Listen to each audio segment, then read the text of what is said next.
Hey, my pleasure. My pleasure. All right, thank you everyone for coming down to spend a few minutes with Brother Nasheed. I'll let the brother just point to who he wants to ask a question, like that, yeah? And we'll spend about half an hour, and then we're going to leave out. So get all your questions in as quick as possible and see how many we can get in, okay? All right, thanks very much. Everybody good? Yeah. Yes, indeed. So who wants to go first? How you doing, brother? Richard Bridget. Yeah, my name is Mikey Lassett. I'm a freelance journalist. Basically, I want to ask you a little bit about the process about getting Hidden Colours together as a series. Yes, sir. It's a two-part question. I also wanted to ask you your previous, how you come to public prominence was through your facility as a relations counselor. How did you make the transition from that towards getting some of the people to participate in your venture, getting their confidence in order for you to kind of like get your concept together? Right. Well, as a lot of people know, as you know, I started with relationship books first. I started doing that, and I was doing a lot of mainstream television with the relationship books. And that was going well, and it's still going well.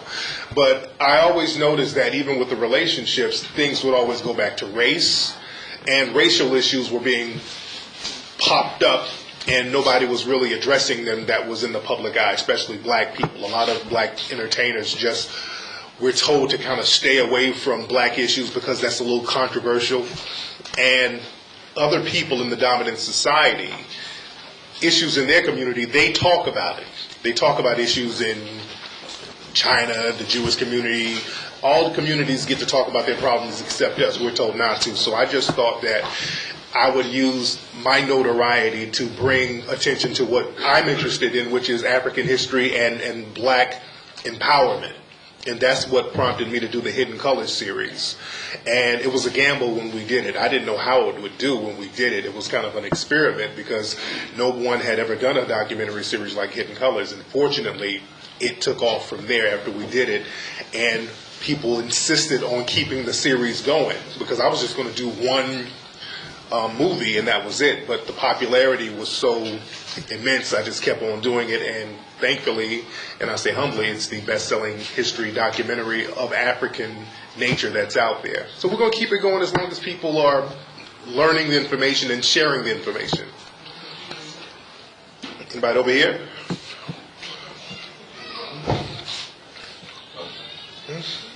How does it feel to be here? That's a good start. This is the first time. This is my first time to the UK. So I've been to different parts of Europe, and it's very interesting. A lot of us back home, we don't know that a lot of African brothers and sisters are out here. We don't know that. And it's beautiful to see. That's why more of us from the States should come out here and interact with brothers and sisters out here, because we don't know that you guys go through the same stuff that we go through back home. And I'm learning so much just from being out here. So it's a beautiful thing to see me, people who look like me out here. Because it makes me feel comfortable. I'll say that. Right. How you doing, brother? Pleasure. Yes, sir. Can I jump in again? No problem. You funded the first Hidden Colours through Kickstarter. Yes. And the information I've received is that you've continued using Kickstarter. Yes, indeed. The sequels. Given that you accrued some kind of commercial success with the first one, why have you continued with this forum in order to raise funds? Well, that's a Hollywood thing. Everybody in the industry, they use some type of outside funding source to get their movies done. Now, because Kickstarter has become so popular, you have a lot of mainstream Hollywood people and producers using that to get funding. Because one of the rules of making any film, you never use your own money. There's always outside sources. So for us, I think more African Americans and African brothers and sisters here should use that forum because right now it's very popular. So again, we're going to keep it going as long as we can keep it going. Now, let me ask a question to the brothers and sisters here. How is the racial climate now out here as far as being a person of African descent? What's the climate generally out here? Freezing, ground zero. I think it's less overt over here. In America, you have a lot more overt killings. You've got cops cops with guns and stuff in America. Right. Here you have it, but it's a bit more British, under the rug, under the carpet kind of thing. Only once in a while it falls over, like Mark Duggan, where you see a police killing a young people. There's a lot of black deaths in custody behind closed doors kind of thing. I just heard that. Yeah, but not really on the street so much. Yeah. So what's the excuse they're saying when these young black men are dying in custody? What are the police saying? What's the official reports? He had a weak neck. He had a weak neck. Wow. He had a bad leg. He had a bad leg. Yeah. He stabbed himself. Yeah, that's what it was. Oh, yeah, stabbed himself. So they said somebody stabbed themselves? Real? Yeah. Wow. Wow. We've had 413 children under the age of 18 have been taken by cops. So as much as most of that information comes to me from America, we don't get that information here. Right. There was a young girl in Croydon last week, and she was arrested for having an Afro comb. Oh, wow. None of that information is in the media in this country. I received that information from America. I've seen a photograph with a young child with her Afro comb. She's 14 years of age. She had an Afro comb. She was arrested as having being in possession of an offensive weapon. Oh, wow. So the status that we have in Europe is the same as you have in any white supremacist country. Absolutely. Australia, Canada, the United States, Argentina. We are no different. Absolutely. We're all one. We have the same problem. I was in Holland not too long ago, a few months ago, and they were saying the same thing. A lot of the stuff that goes down with black people there and African brothers and sisters, it's swept under the rug in the media. But when you go down there to talk to the people like we're talking now, you hear the real deal. And the media there, they pretend to be very liberal when it comes to race relations. Just like here, I talk to a lot of people and they say, well, you guys have a lot of racial issues in the States. You guys. And I'm like, y'all have some stuff going on here too. It's just not being promoted in the media as much. So, and this is what I talk about in the films, how white supremacy is a global problem. As a matter of fact, I've done a couple of interviews here, and I was told, because I was doing some interviews with the BBC, and I was told not to use the word white supremacy. And they censored my interview. They chopped up a whole bunch of stuff that I said. And I'm like, wow, they're really, really serious about censoring a lot of stuff out here. So that's very interesting. Well, in America, because you've been there longer, you've got multiple generations, you're more established as a community and a culture. Yes, so you have prominent black athletes. We have athletes out here, but not so much. Like, we don't have like a Jay-Z or P. Diddy. We don't have like an Oprah. We don't have even speakers like yourself. We don't have such a prominence. We don't have like our own media to the extent that we have over in America. Over here, it's mostly our parents' generation that came over for the first time. Right. So we're still relatively new in the establishment when it comes to things like having media, having certain institutions over here. Absolutely. Yeah, that's what I'm learning. Go ahead, brother. Yeah, sorry. Do you realize in the States that most of the rest of the world don't live in the kind of race-based societies that exist in America, where you've got class, a black middle class, an established black middle class? Right. I know there's a critique of it. Right. It's actually there. Somewhere like in England, there are people who call themselves middle class, but as an actual pub, like maybe someone like a Langer, that doesn't exist. I don't think anywhere in Europe. I don't know if anyone else has had any experience. So the power of the collective is very dispersed, and it's only events like this that I suppose people have heard of from the grapevine that we actually even know certain information or get together and discuss it. Exactly. Well, we have a black middle class, but that's just a title because economically, we still don't own anything like we should over there. See, over here, and just like a lot of places, when people think of black people in the United States, they say, well, Jay-Z and Oprah, and that's who you see on television, but that's very rare. Black folks are not living like that. And they give the illusion that race is not a problem. Look at how well these people are living, and there's poverty and there's gentrification. I didn't know they were being gentrified over here. Brothers and sisters was getting gentrified. I just learned that today. You're standing in the middle of it. Yeah. This is the most famous borough in Britain. Everywhere in the world knows Brixton. Yeah.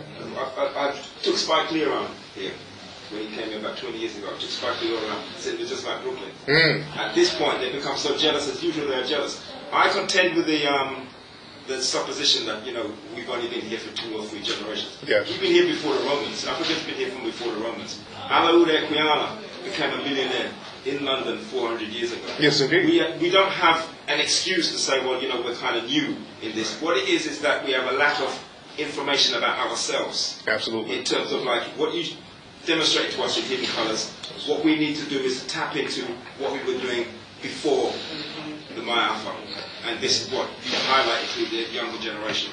Some of us who may have been around for a little bit longer, we understand that this is not a new struggle. Absolutely. But what it is a little continuum. Absolutely. And this is what we talk about. We talk about, and I was saying this in an interview today with a Caucasian TV show host. I kept talking about black empowerment. I kept saying, well, what I really want, I'm all about black empowerment and economic black empowerment. And he kept saying the word economic warfare. He kept saying, well, you sound like you want economic warfare, economic warfare. And just because African people want to empower themselves, that doesn't automatically mean we want to do something negative to the dominant society. And this is what we're afraid of, I think, as African people. We think that if we start to unify and get a code of conduct and empower ourselves, the dominant society is going to get scared and we're going to make them uncomfortable. So we have to get that out of our minds, trying to make other people comfortable at our expense. I think they should be scared. Because if we have empowerment, no more coltan, no more gold, no more diamonds, no more rubber, no more copper, no more iron. We want everything that Africa has is for the African people who live there and for us in the diaspora. And we are supposed to be controlling mobile phones, computers, planes. We should be running solar energy. Absolutely. And if that means capitalism is over. Once we get our act together, capitalism is done, because capitalism has always been based on exploitation of us and our resources and our friends, the animals, who they claim that they are conservationists, and they kidnap our lions, they kidnap our tigers, and they put them in prison, the same way as they do with us, and they observe them, and they claim that they are safe in them. We've been living with these beings for the last 50,000 centuries. They've been around for the last 200 years, and all of a sudden everybody's going extinct. So therefore they are a problem. They should be afraid, because at any point that we rise to the level that we're supposed to, their time is done. And again, my thing is we can do that, and I'm a big proponent of economic empowerment. Some people look at, well, that's capitalism, that's bad, but we live in a system of economics globally. And we, African people, we've always had money. You know, we go back to Mansa Musa, who was the richest man ever to live. The ancient Egyptians, these brothers were rolling in dough. They're still counting and finding bricks of gold that they had thousands of years ago. So we've always had money. We've always knew how to take care of each other as far as wealth. But we brought in people, and it's a gift and a curse with African people. Our gift is we welcome everybody. Because we're the mothers and fathers of civilization anyway, so everybody, we treat them as children, we nurture them, and we have to know when to kind of keep people at bay. And I tell a lot of our African brothers in the African countries, y'all got to stop letting the missionaries in. I was talking to some brothers about Gambia. Where's Mali? And Andy, you're talking about Gambia. And the president there is like, hey, we don't want no more British influence, no more European influence, and we need more of that. I've been talking to African brothers for the longest, saying get those missionaries out of there, because that's the hustle they've been using on not just African people, but melanated people around the world. I've been to almost every Pacific island in the West, and they did the same thing out there. They go out there with the missionary hustle. Then when they get in there with the missionary hustle, they go in there with the military. It's the same pattern. So we got to stop falling for these same tricks that they've been rolling on us, and then circle our wagons and empower ourselves. Yes, brother. Let me get this brother here. Off the back of missionaries, what do you think of the African influence in the religions? Off the back of missionaries, Christian missionaries? Yeah, see, all the religions that we know are African-based. They're just reworkings of the old African spiritual system. And that's another thing they play on us. They know that we are naturally spiritual people.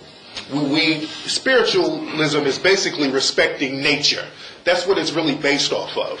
Even the ancient Egyptians, when you talk about the Metanetta and certain religions there, they were basically respecting the sun, which was a representation of God. They were respecting the crops, the water. So we've always respected nature.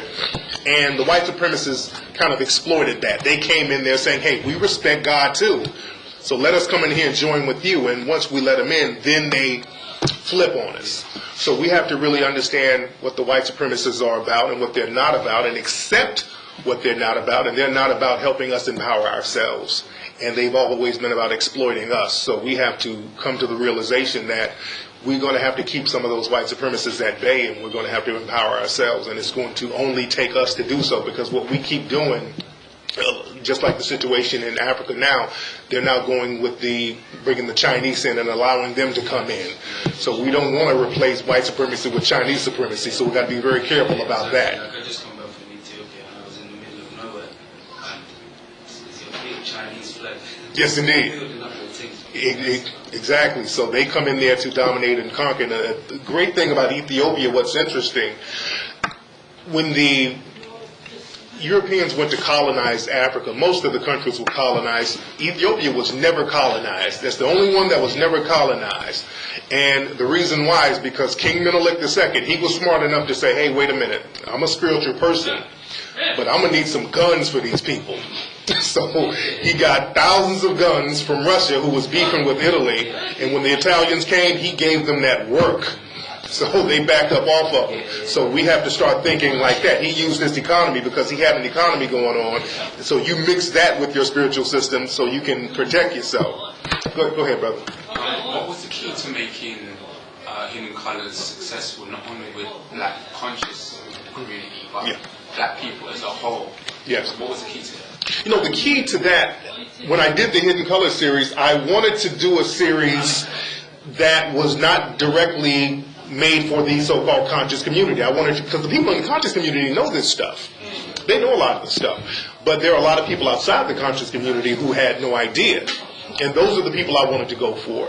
And a lot of those people, they read my books and they've seen me on television. I've done stuff for VH1 and MTV out there. So they've seen me do that. So those are the people I wanted to reach. And when I did the Hidden Colors series, the way we edited the film, if you notice, everything is very fast in the film. It's almost, so the information is just constantly being thrown at you because the younger audiences, their attention span is shorter because you got the internet, so you got to really take them and grab them, and that's what we did. We made it almost look like a music video. There's a lot of images in the film, and that's the thing that captivated a lot of people, to see the images, which was very important. It's one thing to see somebody talk about something, but we got the images to back up everything we said. That's why nobody can debunk anything from Hidden Colors. I hear a lot of white supremacists, they're mad at me for putting it out. Yeah, but I dare them to challenge us on any of the information because we have all the backup, all the proof, so no one has been able to debunk anything from the Hidden Colors series.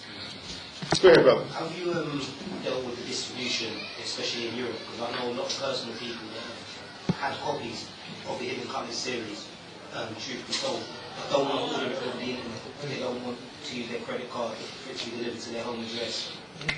You know, there's a few organizations we work with, but we're going to have to tighten our distribution up a little bit more over here because I've been hearing a lot of bootlegging going on over here too.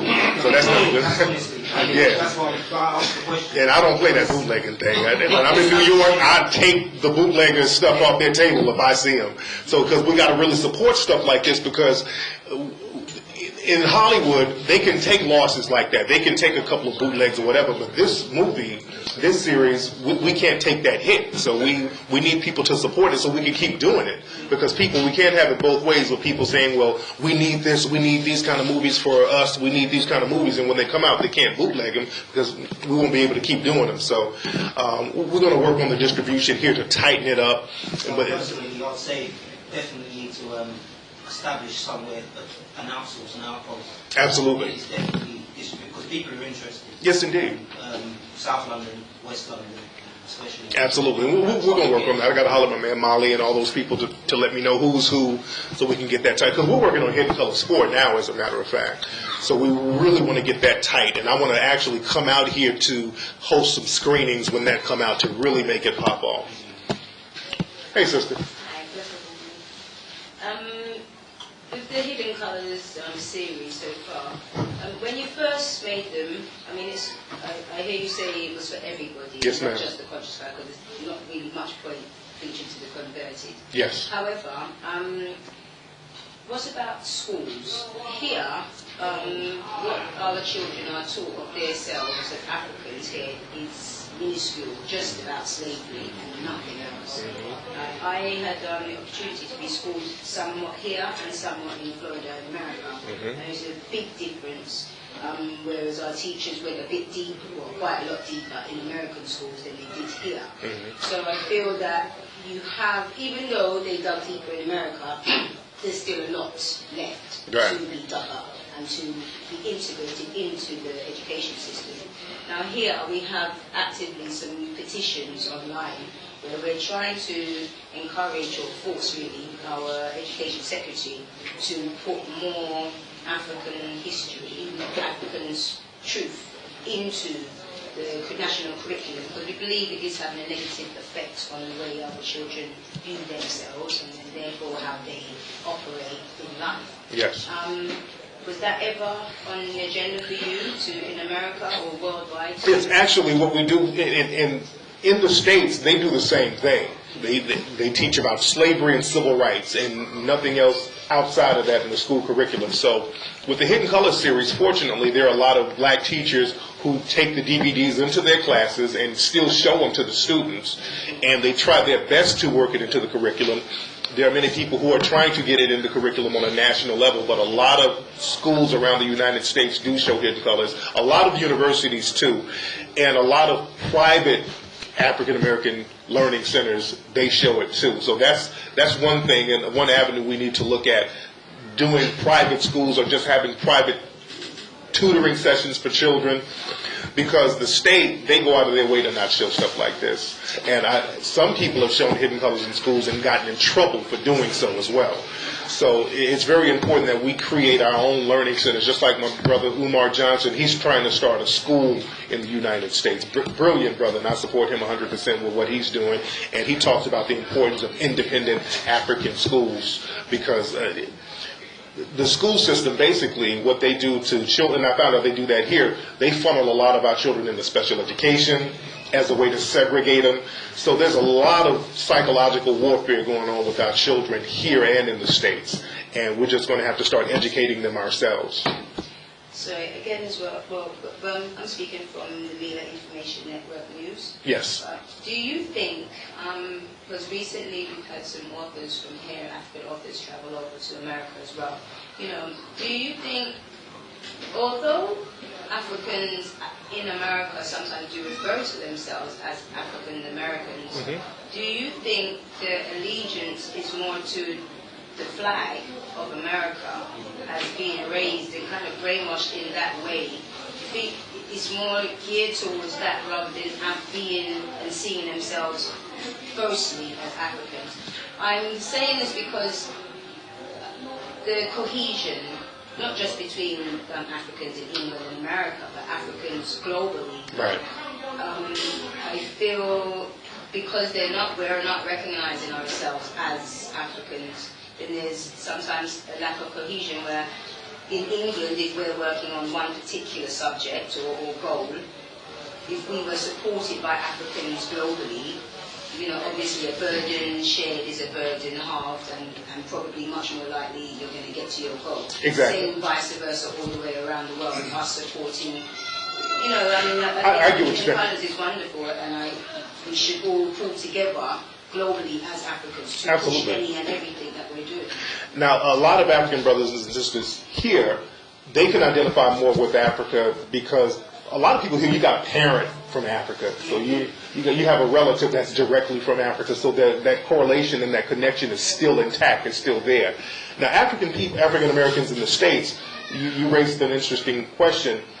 Do black people there identify more with the American flag? And that absolutely not, because we're reminded every day that we're not like other Americans. When we see these children getting killed, when we see black people getting choked by the cops and black men getting gunned down and there's no justice, we're told every day that you're not really a part of what we got going on. And a lot of us do want to identify with African culture, but the only thing we know about African culture is what we see on the news, which is Ebola and guerrilla warfare. So do they even want to? They want to. and this is why so many people gravitated towards the Hidden Color series, because we're talking about certain parts of Africa that people didn't even know about. So now people are more interested in learning the history. And I've always said this to some of our brothers in Africa: there should be an African nation that is almost like how Israel is to the Jewish community globally. There should be an African nation that says, look, we're going to allow all African people around the world into our nation. This is your sanctuary. No questions asked. We're not going to make you jump through hoops. All African people, if you want to come home, come here. The minute an African country does that, it's going to be incredible. And that should have been done already. And we really need to do that. We need our own Palestine. We need our own Israel. We need that. I do believe President Mugabe made that offer some time ago, but there are very little of us who have taken it up. There was, they did it in Ghana for a minute, Yeah. and after we talked about that in Hidden Colors, but they don't do it no more because thousands of people have hit us up trying to get dual citizenship over in Ghana. Brothers, we're down, but there's so much red tape, and the information isn't readily available. But if the information is out there and it's readily available, and they make that offer and make it a very enticing offer, just say, hey, look, you come on over here, everything is going to be great. Bring your skills, bring your knowledge, just come on over. I think a lot of African people will do the dual citizenship thing because we do want to know our heritage. That's why over in the States, we look for identities. We're always looking. This is why we create so much stuff. The hip-hop culture that was created in the United States was basically us looking for an identity. So we're constantly looking for an identity. And just as global people of African descent generally, dealing in a system of white supremacy, we're trying to find ourselves and figure out how to coexist in a system like that. So it's a very interesting dynamic. But our African brothers need to open up some of those countries to all of us. That would really speak volumes. Go ahead, brother. Yes, yeah. Congratulations on the Kickstarter for Hidden Colors 4. Yes, indeed. Do you think that black people are now ready to start supporting things in their own interest financially, or do you think that's specific to you because of Hidden Colors and because of the youth stream? I think because of Hidden Colors now, because it's successful, and that's the thing, people want to follow something that's successful, that's tangibly successful, because a lot of times we say something, we talk a good game, but we never show anything. So now that the Hidden Colors series is successful, people want to follow that pattern of success. So I think people do want to support more black businesses now and talk more about black empowerment. And I go out of my way to try to encourage more black people to own things. The problem is we get comfortable with just being employees because we think, okay, that's easier. So we got to get out of that habit. So that's a habit that we have to speak ourselves out of, as George Fraser would say. He said, we need to speak this into our people. Just keep repeating it until we get it. And we're going to have to own something and control something, and that way you can have power and influence, because we can't demand anything without any type of retribution apparatus and state.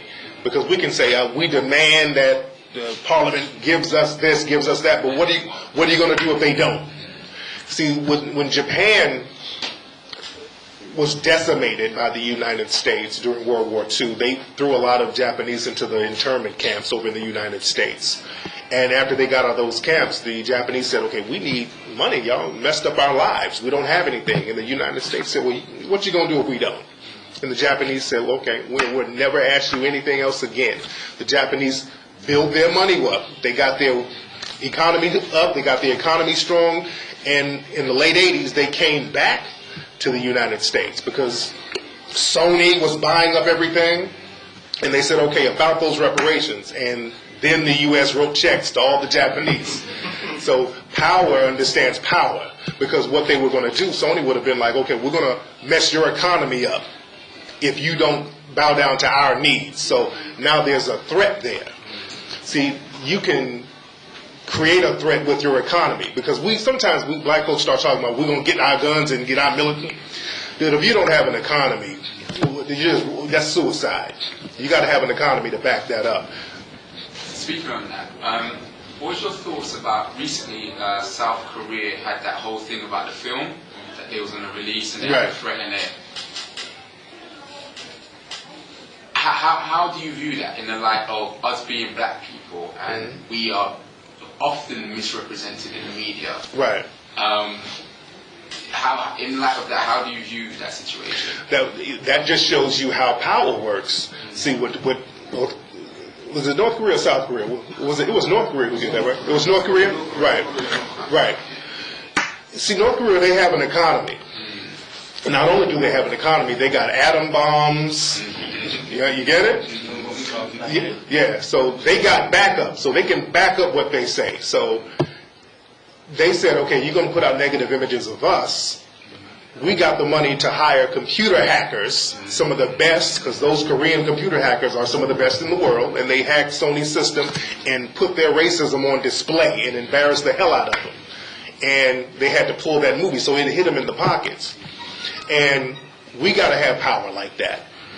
We basically, rioting gets a lot of attention, but it doesn't get anything done. See, we got to stop just rioting.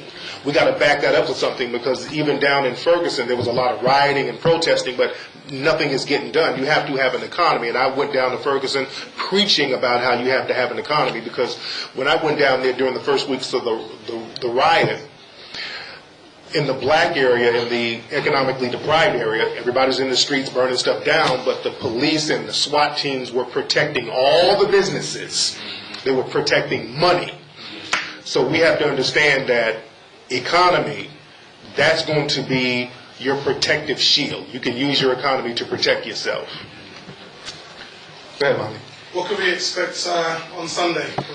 Sunday, we're going to talk a lot about empowerment. We're going to talk about a lot of history. And we're going to talk about a lot of solutions on what we need to do. And also, more importantly, I want brothers and sisters out here to really understand white supremacy. We're going to talk a lot about white supremacy and how we can understand it and how we can not fall into the traps of white supremacy, because we get manipulated. And manipulation and deceit is a form of warfare. So there's all types of warfare that's waged on us by the white supremacists through propaganda in the media, through deceptive tactics and public policies that are not meant to empower us. So I'm talking about a lot of that stuff. So everybody's coming down Sunday? Good. It's going to be a good deal. Thanks very much, Tariq. Yes, indeed. Half an hour done already. Yes, indeed. Yes, indeed. I thank everybody for coming out. Thank you very much.